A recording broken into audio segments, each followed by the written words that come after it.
बिस्मिल्लाहिर्रहमानिर्रहीम। अस्सलाम वालेकुम स्टूडेंट्स, मैं हूं हसन फरीद, आपका फिजिक्स टीचर। स्टूडेंट्स, आज हम चैप्टर नंबर 10 ऑप्टिकल इंस्ट्रूमेंट का पहला बाकायदा लेक्चर देंगे। इससे पहले मैंने 2 लेक्चर्स दिए थे, लेकिन वो कुछ बेसिक कॉन्सेप्ट्स थे जो इस चैप्टर को जानने के लिए जरूरी थे। तो आइए स्टूडेंट स्टार्ट करते हैं आज का लेक्चर।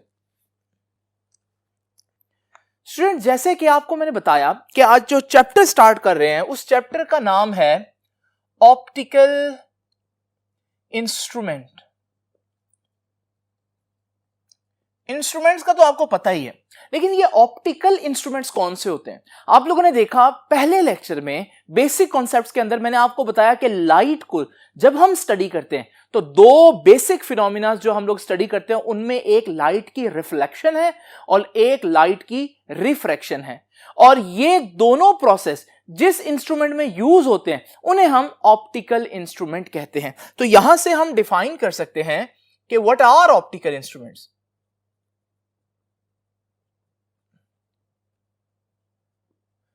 और आसान अल्फाज में हम कह सकते हैं इसको कि optical instruments are the instruments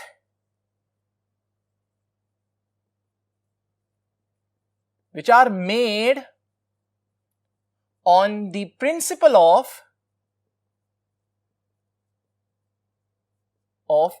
reflection and refraction। वो प्रोसेस, वो इंस्ट्रूमेंट जिनमें रिफ्लेक्शन और रिफ्रैक्शन का प्रोसेस यूज किया हो उनकी वर्किंग में, उन्हें हम बोलते हैं कि ये ऑप्टिकल इंस्ट्रूमेंट्स हैं। ऑप्टिकल इंस्ट्रूमेंट्स में जो फेमस एग्जांपल्स हैं वो हमारे पास माइक्रोस्कोप है, टेलीस्कोप है,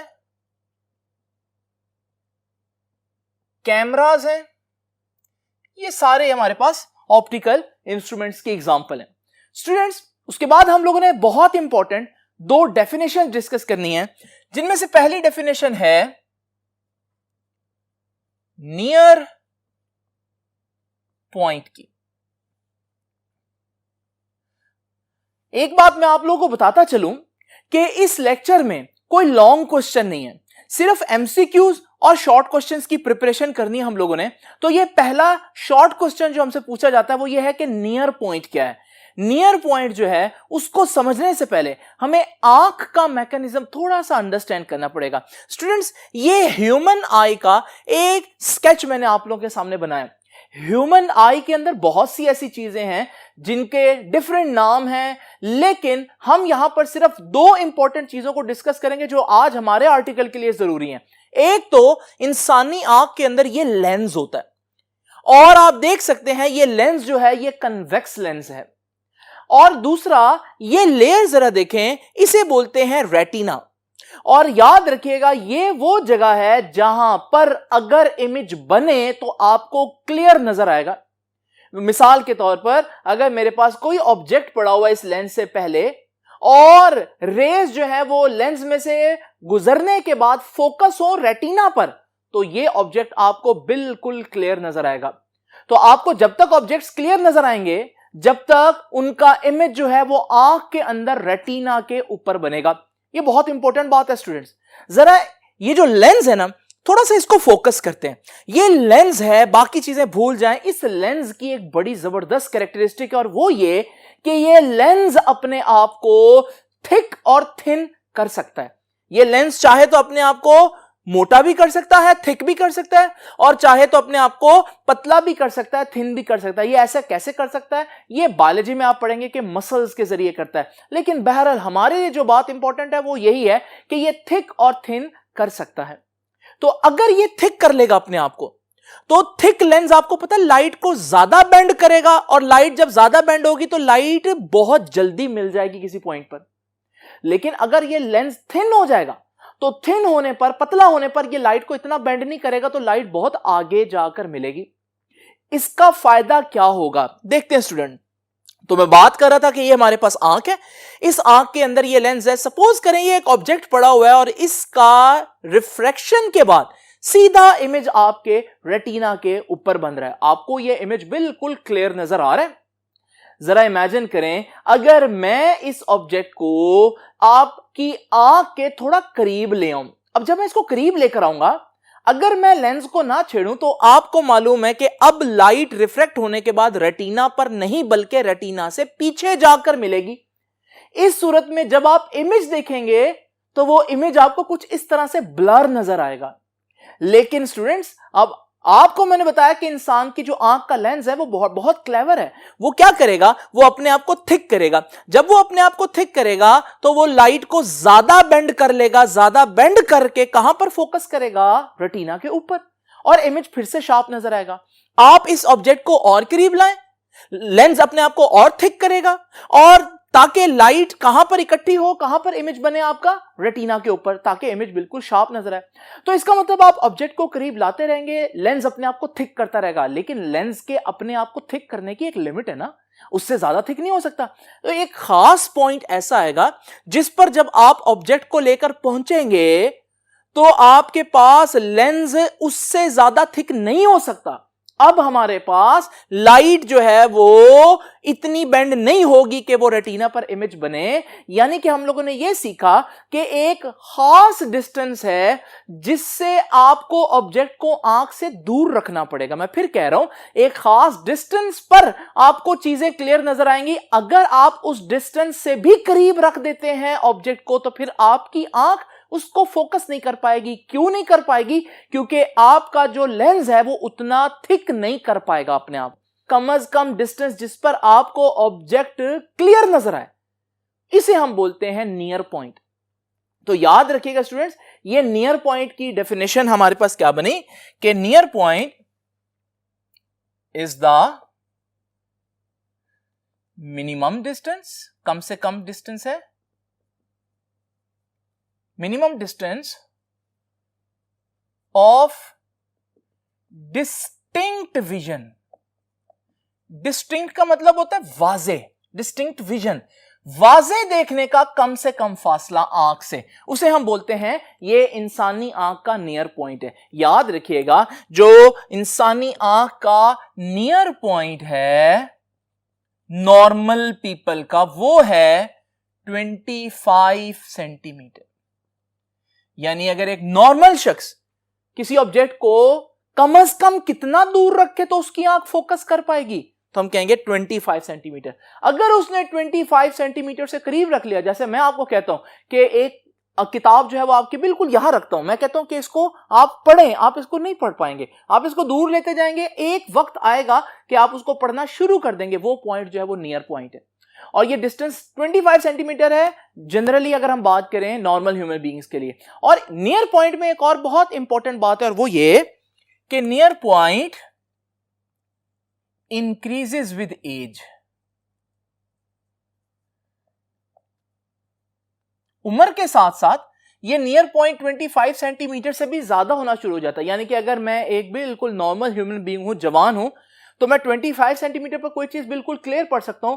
तो आप देखेंगे जो बुजुर्ग हैं, जब उन्होंने कोई बुक पढ़नी हो तो वो यहां पर रखकर इसको देखते हैं, यूं करके देखते हैं। इसका मतलब यह हुआ कि उनको 25 सेंटीमीटर से दूर भी चीज क्लियर नजर नहीं आ रही। यह है हमारे पास नियर पॉइंट। और याद रखिएगा, नियर पॉइंट का एक और नाम भी है, और नियर पॉइंट का नाम है least distance of distinct vision.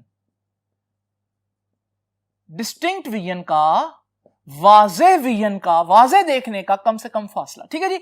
Near point को हम यूजुअली डी से डिनोट करेंगे इस पूरे चैप्टर में।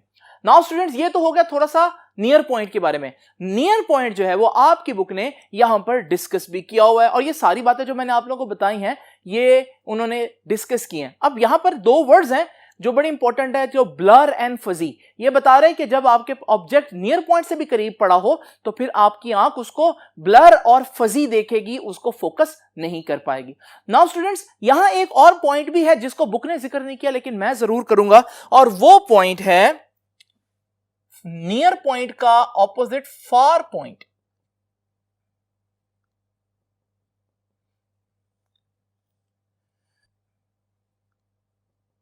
स्टूडेंट्स, जैसे कि मैंने आप लोगों को बताया कि हमारी आंख का जो ये लेंस है ना, ये एडजस्टेबल है। ये लेंस अपने आप को थिक और थिन करेगा। अभी आप लोगों को मैंने बताया कि जैसे जैसे मैं आंख के करीब ला रहा था ऑब्जेक्ट को, ये लेंस अपने आप को मोटा कर रहा था, थिक कर रहा था, ताकि लाइट को ज्यादा बेंड करके रेटिना के ऊपर फोकस करे।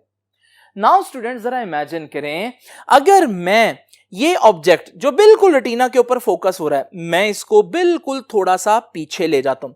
जब मैं इसको पीछे ले जाऊंगा तो अब हमारे पास जो लेंस है वो बिल्कुल वैसा रहे, तो फिर क्या होगा कि ये लाइट जो है वो टकराने के बाद रेटिना से पहले ही मिल जाएगी और आपको जो इमेज नजर आएगा इस ऑब्जेक्ट का वो इस तरह से ब्लर नजर आएगा, धुंधला नजर आएगा। अब क्या करना पड़ेगा स्टूडेंट्स, अब ये जो लेंस है ना ये अपने आप को थोड़ा सा थिन करेगा। जब ये अपने आप को पतला करेगा तो आप देखेंगे कि फिर से इमेज रेटिना पर बनेगा और हमें चीजें क्लियर नजर आएंगी। इसका मतलब जब हम चीजें दूर लेकर जाते हैं या दूर की चीजें देखते हैं तो आपकी आंख का जो लेंस है वो अपने आप को पतला करता है। इसी प्रोसेस को रिपीट करते हैं, आप और दूर लेकर गए वो और पतला करेगा और इमेज फिर से रेटिना के ऊपर, आप और दूर लेकर गए लेंस ने अपने आप को और पतला कर लिया ताकि इमेज फिर से रेटिना के ऊपर। क्या इसकी कोई लिमिट है स्टूडेंट्स? इमेजिन करें मैं इस ऑब्जेक्ट को दूर लेकर जाते जाते इंफिनिटी पर ले गया।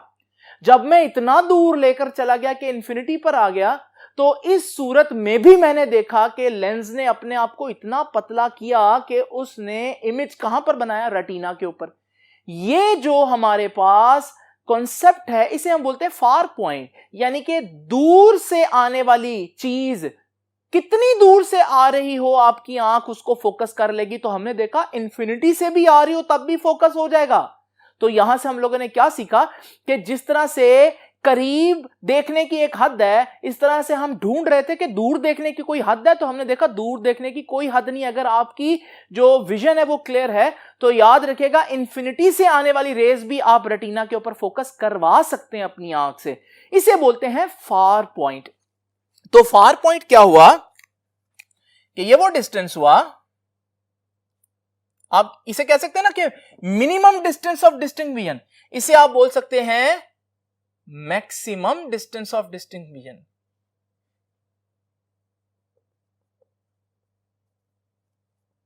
यानी कि चीजों को क्लियर देखने का मैक्सिमम डिस्टेंस कितना है। और आपने देखा हम चीज को कितना दूर लेकर जाए फिर भी आंख उसको फोकस कर लेगी। हमने इंफिनिटी पर लेकर चले गए तो फिर भी फोकस हो गया। इसका मतलब far point normal human beings का कितना होता है? नॉर्मल ह्यूमन बीइंग्स का फार पॉइंट होता है इंफिनिटी। तो इंफिनिटी से आने वाली मिसाल के तौर पर अगर हम स्टार्स देखें, स्टार्स बहुत दूर हैं, हम कह सकते हैं कि सपोज करें वो इंफिनिटी पर है। आप स्टार से भरा हुआ आसमान इस तरह से देखते हैं, बिल्कुल हर सितारा शार्प है। लेकिन अगर आपका फार पॉइंट इंफिनिटी ना होता, तो अगर आप इंफिनिटी फोकस ना कर सकते तो फिर आपको यही आसमान कुछ इस तरह से दिखता, लेकिन इस तरह से नहीं दिखता ना। इसका मतलब आप इंफिनिटी से आने वाली रोशनी को भी रेटिना के ऊपर फोकस करवा सकते हैं अपनी आंख से। स्टूडेंट्स अगली बात यह है कि हमारे पास फार पॉइंट को एज से क्या फर्क पड़ेगा। जो हमारे पास नियर पॉइंट था वो एज बढ़ने से बढ़ता है। याद रखिएगा जो हमारे पास फार पॉइंट है वो एज बढ़ने से कम होता है। तो मैं कहूंगा it decreases with age. Now students ये तो हो गया थोड़ा सा ताल्लुक नियर पॉइंट और फार पॉइंट का। अब जरा हम एक बहुत इंपॉर्टेंट टर्म डिस्क्राइब करेंगे जिसे हम बोलते हैं visual angle. What is this? ये विजुअल एंगल क्या होता है? डेफिनेटली कोई ना कोई एंगल है। आंख के सामने अगर हम एक ऑब्जेक्ट रखें तो ऑब्जेक्ट से आने वाली रेज जो है वो आंख के ऊपर एक इमेज बनाएंगी डेफिनेटली। ये जो ऑब्जेक्ट आंख पर एक एंगल बना रहा है इसे बोलते हैं विजुअल एंगल। कोई भी ऑब्जेक्ट आंख पर जो एंगल बनाता है उसे हम विजुअल एंगल कहते हैं। तो what is visual angle? Angle made by an object on eye। ठीक है, जब भी कोई ऑब्जेक्ट जो है वो आंख पर जो एंगल बनाता है उसे हम बोलते हैं विजुअल एंगल। इस एंगल का क्या फायदा है? जरा देखते हैं स्टूडेंट्स, आप लोगों ने एक बात नोट की स्टूडेंट्स, अगर आप ऑब्जर्व कर रहे हो तो दूर की चीजें आपको साइज में छोटी और करीब की चीजें आपको साइज में बड़ी नजर आती हैं। ऐसा क्यों है? यानी कि हम यहां से सवाल यह करना चाहते हैं कि जो किसी भी ऑब्जेक्ट का साइज है वो किस फैक्टर पर डिपेंड करता है। याद रखिएगा, किसी भी ऑब्जेक्ट का साइज विजुअल एंगल पर डिपेंड करता है। तो मैं लिख देता हूं कि साइज ऑफ ऑब्जेक्ट, या मैं कह सकता हूं साइज ऑफ इमेज, क्योंकि आपकी आंख जो देखेगी वो इमेज देखेगी। तो साइज ऑफ इमेज, कितना आपकी आंख को बड़ा नजर आएगा कोई ऑब्जेक्ट, डिपेंड करता है विजुअल एंगल पर।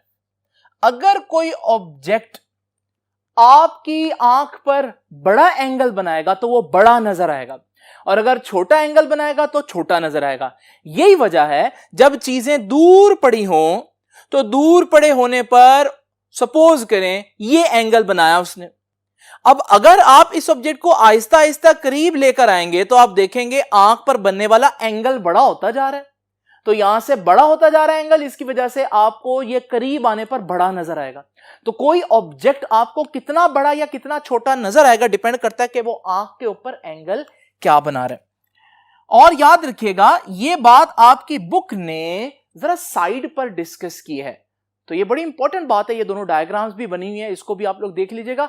वह खुलासा ये है कि किसी भी इमेज का जो साइज है वो उसके विजुअल एंगल पर डिपेंड करता है। यहां मैंने इमेज लिखा है, आप इसको ऑब्जेक्ट भी लिख सकते हैं ताकि कंफ्यूजन ना हो। जैसे बुक ने बोला तो कोई ऑब्जेक्ट कितना बड़ा नजर आएगा वो उसके विजुअल एंगल पर डिपेंड करेगा। नाउ स्टूडेंट्स, ये तो हो गए हमारे थोड़े से बेसिक कॉन्सेप्ट। अब हम एक बहुत इंपॉर्टेंट चीज को डिस्कस करने लगे और वो है मैग्निफिकेशन।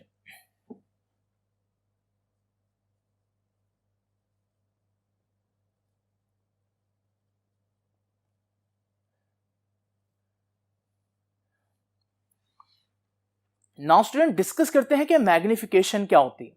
स्टूडेंट्स इमेजिन करें मेरे पास एक ये लेंस है और इसके सामने ये एक ऑब्जेक्ट पड़ा हुआ है, सपोज करें ये कैंडल पड़ी हुई है। अब ये कैंडल जो है जब हमारे पास इसमें से रोशनी जो है वो लेंस की दूसरी साइड पर मिलेगी तो यहां इसका इमेज बनेगा। आप देख रहे हैं कि इसका इमेज जो है वो असल ऑब्जेक्ट से थोड़ा सा बड़ा बना है।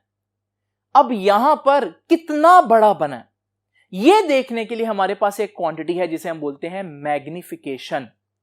तो मैग्निफिकेशन आपको बताती है कि इमेज और ऑब्जेक्ट में क्या कंपैरिजन है। और ये कैसे हम देखेंगे, देखिए हमारा ऑब्जेक्ट था, सपोज करें मैंने इसको मेजर किया 3 सेंटीमीटर का, और जो इमेज बना मैंने उसको मेजर किया तो वो था 9 सेंटीमीटर का। तो मुझे क्लियरली पता चल रहा है 3 सेंटीमीटर वाली चीज 9 सेंटीमीटर लंबी नजर आ रही है, मतलब कितने टाइम्स मैग्नीफाई कर दिया ऑब्जेक्ट को, 3 गुना। तो कैसे पता चला 3 गुना आया, जब मैंने इमेज का जो साइज था 9 सेंटीमीटर उसको डिवाइड किया ऑब्जेक्ट के असल साइज से 3 सेंटीमीटर, तो मुझे पता चला कि ये 3 टाइम्स आ रहा है। ये हमारे पास मैग्निफिकेशन है। और क्योंकि आपने लीनियर डिस्टेंसेस लिए, साइजेस लिए, इसलिए इसको लीनियर मैग्निफिकेशन भी कहते हैं। तो आसान अल्फाज में व्हाट इज मैग्निफिकेशन, या इसके साथ मैं अगर लिख दूं लीनियर मैग्निफिकेशन तो ये गलत नहीं होगा, ठीक है जी। लीनियर मैग्निफिकेशन क्या होती है, डिफाइंड एज रेशो, ये रेशो होती है of size of image to size of object. तो ये देखिएगा स्टूडेंट्स हमारे पास ये दो चीजों की रेशियो, तो यहां से हम इसका फॉर्मूला बना सकते हैं कि लीनियर मैग्निफिकेशन किसके बराबर होती है, size of image over size of object. और इसको सिंबल अगर मैं देना चाहूं इमेज के साइज को I और सब्जेक्ट के साइज को O कह देता हूं। तो यहां से हमारे पास मैग्निफिकेशन का एक फॉर्मूला आया I over O। Now students एक और बड़ी इंपॉर्टेंट बात है यहां पर नोट करने वाली, और वो ये है कि उसी डायग्राम में अगर आप देखें मैंने देखा कि ये 3 था तो वो 9 था, यानी कि 3 टाइम्स है। अगर आप ये जो ऑब्जेक्ट है जिस पॉइंट पर ऑब्जेक्ट पड़ा हुआ है वहां से लेंस के ऑप्टिकल सेंटर तक का डिस्टेंस देखें तो इसे हम P कहते हैं। सपोज करें P 2 सेंटीमीटर है। अब जरा इमेजिन करें, अगर मेरे पास वो जो इमेज है, इमेज का जो डिस्टेंस ऑप्टिकल सेंटर तक बन रहा है वो हमारे पास Q कहलाता है, और वो जो Q है वो हमारे पास 6 सेंटीमीटर है। मजे की बात यह है कि अगर आप डिस्टेंस का कंपैरिजन करें, यानी ऑब्जेक्ट के साइज और इमेज के साइज का नहीं, बल्कि ऑब्जेक्ट का लेंस से डिस्टेंस और इमेज के लेंस से डिस्टेंस को आपस में डिवाइड करें, तो भी आप देखेंगे कि आपका आंसर 3 आ रहा है। यानी इसका मतलब यह हुआ कि अगर आपका जो इमेज है वो 3 गुना बड़ा बन रहा है तो वो 3 गुना दूर भी बनेगा। यानी कि हम कह सकते हैं, जरूरी नहीं है कि आप इमेज और ऑब्जेक्ट का साइज लें, बल्कि आप इमेज और ऑब्जेक्ट का सेंटर से डिस्टेंस भी ले सकते हैं। तो यहां पर Q और P की भी वही रेशो आएगी जो हमारे पास साइज ऑफ इमेज और साइज ऑफ ऑब्जेक्ट की रेशो आ रही है। यह है मैग्निफिकेशन का मतलब। और याद रखिएगा स्टूडेंट्स, मैग्निफिकेशन का यह मतलब नहीं है कि हमेशा ऑब्जेक्ट बड़ा ही होगा। जैसे इस केस में मैंने आप लोगों को दिखाया कि जो ऑब्जेक्ट है वो बड़ा हो रहा है, तो मैं कहूंगा मैग्निफिकेशन इज ग्रेटर देन 1। लेकिन कुछ ऐसे भी जगह होती है जहां पर आपका ऑब्जेक्ट बड़ा होने की बजाय ऑब्जेक्ट छोटा होता है। इस सूरत में हम कहेंगे कि मैग्निफिकेशन इज लेस देन 1। और स्टूडेंट्स, आप अगर शीशे के सामने खड़े हों तो शीशे के सामने खड़े होकर आप देखेंगे आप और आपका इमेज तकरीबन सेम साइज के हैं। इस सूरत में ना इमेज बड़ा है ना इमेज छोटा है, बल्कि एग्जैक्ट उतना है, तो हम कहेंगे मैग्निफिकेशन इज इक्वल टू 1। तो याद रखिएगा, मैग्निफिकेशन लेस देन 1 भी हो सकती है, ग्रेटर देन 1 भी हो सकती है, और इक्वल टू 1 हो सकती है। इसका डिफरेंट मतलब है सबका। नाउ स्टूडेंट्स, ये तो हो गया हमारे पास लीनियर मैग्निफिकेशन। मैंने लीनियर का वर्ड ऐड कर दिया, जिसका मतलब यह है कि मैंने जितने भी डिस्टेंस मेजर किए वो लीनियर स्केल से मीटर्स में मेजर किए। स्टूडेंट, समटाइम्स ऐसी सिचुएशन होती है कि आप डिस्टेंस मेजर नहीं कर सकते। मिसाल के तौर पर ये जो हमारे पास ऑब्जेक्ट है, आप इस ऑब्जेक्ट का डिस्टेंस मेजर कर सकते हैं, लेकिन आंख के अंदर इसका जो इमेज बनेगा आप आंख के अंदर जाकर कैसे मेजर करेंगे? तो समटाइम्स हमारे पास इमेज को अप्रोच करना, मेजर करना मुश्किल होता है। फिर इसी तरह से समटाइम हमारे पास इमेज वर्चुअल बनता है, वो असल में वहां पर होता ही नहीं है, तो फिर उसको कैसे मेजर करें? इसका मतलब यह हुआ कि वर्चुअल इमेजेस के लिए हमारे पास मैग्निफिकेशन निकालने का कोई और तरीका होना चाहिए। वहां पर फिर हम लीनियर मैग्निफिकेशन की बजाय एंगुलर मैग्निफिकेशन का वर्ड यूज करते हैं। देखते हैं एंगुलर मैग्निफिकेशन क्या होती है।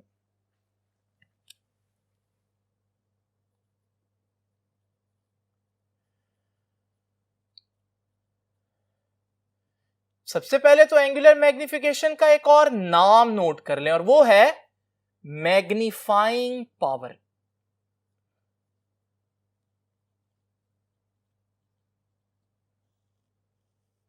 नाउ स्टूडेंट्स, एंगुलर मैग्निफिकेशन क्या होती है? जैसे कि आप वर्ड देख रहे हैं एंगल, एंगल एंगल तो आप लोगों को मालूम है। तो इसमें हम मैग्निफिकेशन को मेजर करने के लिए बजाय मीटर का सहारा लें, हम एंगल्स का सहारा लेंगे, क्योंकि हर चीज में हम उसका साइज नहीं दे सकते। जैसे कि वर्चुअल इमेज में हम वर्चुअल इमेज का साइज मेजर नहीं कर सकते, क्योंकि वो वर्चुअल है, वो असल में तो है ही नहीं। नाउ स्टूडेंट्स, जरा इमेजिन करें, मेरे पास ये एक ऑब्जेक्ट जो है वो आंख पर कोई खास एंगल बना रहा है। आप देख रहे हैं इस वक्त मैं डायरेक्ट ऑब्जेक्ट को देख रहा हूं, बीच में कोई डिवाइस, कोई लेंस, कोई माइक्रोस्कोप, कुछ भी नहीं है। जब ऑब्जेक्ट जो है ना वो आपकी अनएडिड आई पर, अनएडिड का मतलब है कि ऐसी आई जिसको, ऐसी आंख जिसको कोई एड, कोई हेल्प नहीं मिल रही। हेल्प से मुराद कोई लेंस नहीं लगा हुआ, कोई मिरर नहीं लगा हुआ, कुछ भी नहीं है। आंख डायरेक्ट किसको देख रही है? हमारे पास ऑब्जेक्ट को देख रही है। तो उस वक्त जो एंगल बनेगा वो अल्फा होगा। नाउ स्टूडेंट्स, अगर आप दरमियान में एक लेंस रख दें, जब आप लेंस रखेंगे तो लेंस रखने पर आप देखेंगे कि एंगल जो है वो आंख पर बनने वाला चेंज हो जाएगा। जब ऐसा होगा, ये जो एंगल है ये ऑब्जेक्ट नहीं बना रहा, ये तो इमेज बना रहा है। इस सूरत में आप कहेंगे कि ये है बीटा, और याद रखिएगा इन दोनों एंगल्स की जो रेशियो है इसे हम बोलते हैं एंगुलर मैग्निफिकेशन। इसमें हमने साइजेस को डिवाइड नहीं करना बल्कि आंख पर बनने वाले एंगल्स को डिवाइड करना है। अब ये मैंने इस एग्जांपल में आंख पर बनने वाले एंगल की बात की है, ये माइक्रोस्कोप में बनने वाले एंगल्स भी हो सकते हैं, कहीं और भी हो सकते हैं। तो स्टूडेंट्स याद रखिएगा यहां से हम लोगों ने क्या एंगुलर मैग्निफिकेशन को डिफाइन किस तरह से करना है कि what is angular magnification. It is defined as ratio of किस किस की रेशियो, दो एंगल्स की रेशियो, एक बीटा और एक एंगल अल्फा। ठीक है जी, इन दोनों एंगल्स की जो रेशियो होगी उसे हम बोलेंगे एंगुलर मैग्निफिकेशन। लेकिन आपकी बुक ना ऐसे नहीं लिखेगी, अब बीटा को वो पूरा एक्सप्लेन करेगी, बीटा क्या है और अल्फा क्या है, उनकी वैल्यूज, उनकी डेफिनेशन यहां पुट कर दें तो डेफिनेशन बन जाएगी। बीटा कौन सा एंगल था, याद है, बीटा वो एंगल था जो जब लेंस रखा था तब बना था। ठीक है, इमेज ने आंख पर बनाया था जब उसको हमने लेंस से देखा था। तो इस वजह से बीटा की जगह मैं क्या लिखूंगा, ratio of angle subtended at eye, वो एंगल जो आंख पर बनेगा, कौन बनाएगा, बाय इमेज, और देखा कहां से था, as seen through optical device. Optical device का मतलब क्या है बेटे, कोई लेंस वगैरह से। जब आप लेंस से देखेंगे तो लेंस से आपको इमेज जो है वो नजर आएगा, ऑब्जेक्ट नहीं। तो वो जो इमेज है वो आपके आंख पर जो एंगल बनाएगा वो बीटा होगा, और मैंने बीटा को बजाय बीटा लिखने के उसकी पूरी डेफिनेशन लिख दी। ठीक है जी, और फिर रेशियो किसकी लेनी थी, अल्फा की, तो मैं आगे लिखूंगा 2, आगे मैंने अल्फा की डेफिनेशन लिखनी है। तो अल्फा क्या था, 2 एंगल, वो भी एंगल था जो बना था आंख पर, लेकिन कौन सी आंख पर, लेंस लगाकर के लेंस के बगैर, लेंस के बगैर तो उसे बोलूंगा अनएडेड आई। तो subtended at unaided eye by object, और वो जब आप unaided eye से डायरेक्ट देखेंगे तो आपको ऑब्जेक्ट नजर आएगा। ठीक है जी, तो ये है हमारे पास एंगुलर मैग्निफिकेशन की डेफिनेशन। आपको पहले पता होना चाहिए कि एंगुलर मैग्निफिकेशन का कॉन्सेप्ट क्यों चाहिए, क्योंकि समटाइम्स लीनियर मैग्निफिकेशन निकालना हमारे लिए मुमकिन नहीं होता। नाउ स्टूडेंट्स, एंगुलर मैग्निफिकेशन का फॉर्मूला क्या होगा, इसको कैपिटल एम से रिप्रेजेंट करते हैं। तो जैसे मैंने पहले लिखा, बीटा ओवर अल्फा। ठीक है जी, अब ये बीटा क्या है, बीटा ये सारी चीज है जो मैंने 2 से पहले लिखी, angle subtended at image as seen through optical device, और अल्फा क्या है जो 2 के बाद लिखा, angle subtended at unaided eye by object. तो ये है हमारे पास मैग्निफिकेशन की 2 टाइप्स, और याद रखिएगा एक लीनियर मैग्निफिकेशन है और एक एंगुलर मैग्निफिकेशन है। स्टूडेंट्स, मैग्निफिकेशन क्या बताती है कि कोई चीज कितना बड़ा या कितना छोटा करके दिखा रहा है लेंस। अब जरा इमेजिन करें मैग्नीफाइंग पावर का कितना फायदा है। मैग्नीफाइंग पावर से आप छोटी छोटी चीज को भी बड़ा करके देख सकते हैं। लेकिन जरा स्टूडेंट्स इमेजिन करें, अगर मेरे पास एक छोटी सी मक्खी है और मैं इसको किसी इंस्ट्रूमेंट से बड़ा करके देखना चाहता हूं तो फायदा होगा ना। लेकिन जब मैंने उस इंस्ट्रूमेंट से बड़ा करके देखा तो मेरे पास ये मक्खी कुछ इस तरह से नजर आ रही है। मैग्नीफाई तो हो गई है लेकिन क्या क्लियर नजर आ रही है? आप कहेंगे नहीं। क्या इस मैग्निफिकेशन का कोई फायदा है? आपको कोई डिटेल ही नहीं पता चल रही। लेकिन अगर मैं किसी और कैमरा से यही पिक्चर लूं तो हो सकता है यह पिक्चर बड़ी शार्प नजर आए। इस सूरत में मैं कहूंगा ना सिर्फ मैग्नीफाइंग पावर ज्यादा है बल्कि इस कैमरे में एक और पावर भी है और वो है उसकी रिजॉल्विंग पावर।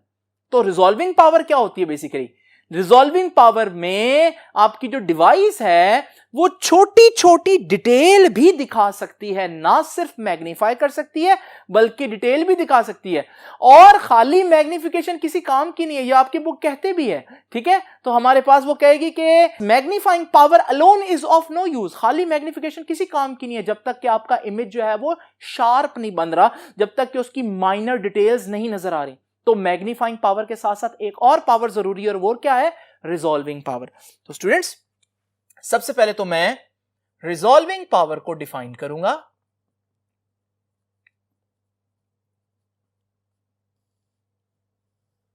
तो जैसे कि मैंने बताया, ये जो इमेज मैंने लिया था ये एक ऐसे कैमरा से लिया था जिसकी रिजॉल्विंग पावर कम थी, और ये जो मैंने इमेज लिया ये एक ऐसी इंस्ट्रूमेंट से लिया जिसकी रिजॉल्विंग पावर ज्यादा है। तो आपने देखा जिसकी रिजॉल्विंग पावर ज्यादा थी उसमें माइनर डिटेल, छोटी छोटी डिटेल भी आपको नजर आ रही है। तो यहां से ही हम रिजॉल्विंग पावर की डेफिनेशन निकाल लेते हैं, और वो क्या है कि resolving power is the ability, सलाहियत है, ये किस चीज की सलाहियत? टू रिवील, रिवील का मतलब होता है इंकशाफ करना, टू रिवील कि वो आपको दिखा सके माइनर डिटेल्स, छोटी छोटी डिटेल्स भी दिखा सके। और स्टूडेंट्स मैं इसकी एक और डेफिनेशन भी आप लोगों के सामने करता हूं, लेकिन उससे पहले मैं एक एग्जांपल दे लूं। स्टूडेंट्स जरा इमेजिन करें, मैं एक दूर से आने वाली ऑब्जेक्ट को देख रहा हूं और मुझे नजर आ रहा है कि यार ये ना लाइट का एक सोर्स है, और वो आहिस्ता आहिस्ता मेरे करीब आता जा रहा है। मैं समझ रहा हूं ये लाइट का एक सोर्स है। एक वक्त आता है वो मेरे इतने करीब आता है कि मुझे अचानक से एहसास होता है यार ये एक लाइट नहीं है, ये कोई बाइक नहीं आ रही, बल्कि ये तो कार की 2 हेडलाइट्स हैं। और आपने देखा कि इस पॉइंट पर आकर मुझे ये एहसास हुआ, इतने फासले पर जब वो आ गया ऑब्जेक्ट, तब मुझे पता चला कि ये एक नहीं 2 ऑब्जेक्ट्स हैं। उससे पहले जब वो उससे दूर था मुझे वो एक ऑब्जेक्ट ही नजर आ रहा था। नाउ स्टूडेंट्स हम यहां पर जो इंपॉर्टेंट बात है वो नोट करते हैं कि यहां से भी रिजॉल्विंग पावर की डेफिनेशन निकलती है कि मैं कहूंगा कि मेरी रिजॉल्विंग पावर कम थी क्योंकि मैं 2 पॉइंट्स को एक पॉइंट समझ रहा था। तो इसका मतलब यहां से हम यह भी कह सकते हैं कि यह भी एबिलिटी होती है आपकी 2 पॉइंट्स को 2 पॉइंट्स ही समझने की या देखने की। तो स्टूडेंट्स रिजॉल्विंग पावर फिर क्या हुई? It is the ability to see 2 small points as distinct या as separate points। जब आप 2 पॉइंट्स को सेपरेट देख सकें तो आप कहेंगे कि आपकी रिजॉल्विंग पावर जो है वो ज्यादा है। जितना आप दूर से पहचान लें उतना आपकी रिजॉल्विंग पावर ज्यादा है। स्टूडेंट्स जरा इमेजिन करें, ये 2 पॉइंट्स जो हैं वो इस आंख से बहुत दूर हैं। आप देख रहे हैं वो इस आंख पर कुछ एंगल बना रहे हैं, लेकिन जैसे जैसे ये दोनों पॉइंट्स करीब आते रहेंगे तो आप देखेंगे कि ये एंगल जो है वो आहिस्ता आहिस्ता बढ़ना शुरू हो जाएगा। अब इस बात को जहन में रखेंगे और वापस चलते हैं अपनी एग्जांपल पर। तो ये शख्स जो है वो दूर से देख रहा है, इसे लग रहा है कि ये एक सोर्स है, सिर्फ एक लाइट है जो हमारे पास वहां से आ रही, और फिर ये लाइट जैसे जैसे करीब आई यहां पर आकर इसको पता चला यार ये तो एक लाइट नहीं, ये तो 2 लाइटें हैं। आपने ना यहां पर रोकना है और आपने ये एंगल जो है जो दोनों लाइट्स उस आंख पर बना रही है इसको जरा देख लें। ये वो एंगल है जिसे मैं अल्फा कह देता हूं, और जरा ध्यान से देखिएगा ये वो एंगल है जिस पर लाइट 2 अलग अलग सेपरेट सोर्सेज के तौर पर नजर आना शुरू हुई है। अगर आप मजीद इस एंगल को बढ़ने देंगे तब भी लाइट आपको 2 अलग अलग सोर्सेज के तौर पर ही नजर आएगी, लेकिन वो पॉइंट जहां पर ऐसा स्टार्ट हुआ था, 2 सेपरेट पॉइंट्स के तौर पर देखना स्टार्ट किया था आंख ने, इसे मैं बोलूंगा ये जो एंगल है ना अल्फा, ये मिनिमम एंगल ऑफ रेजोल्यूशन है। यानी आंख के रिजॉल्व करने का कम से कम इतना एंगल तो लाजमी चाहिए। तो ये जरा ध्यान से देखिएगा कि what is minimum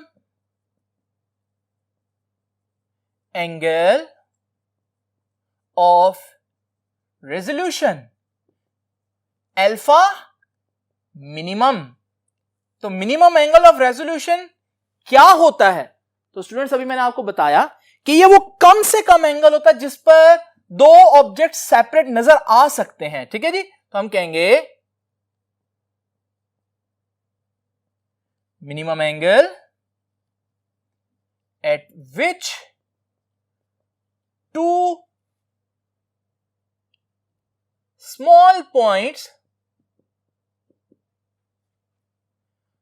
appears to be distinct or separate.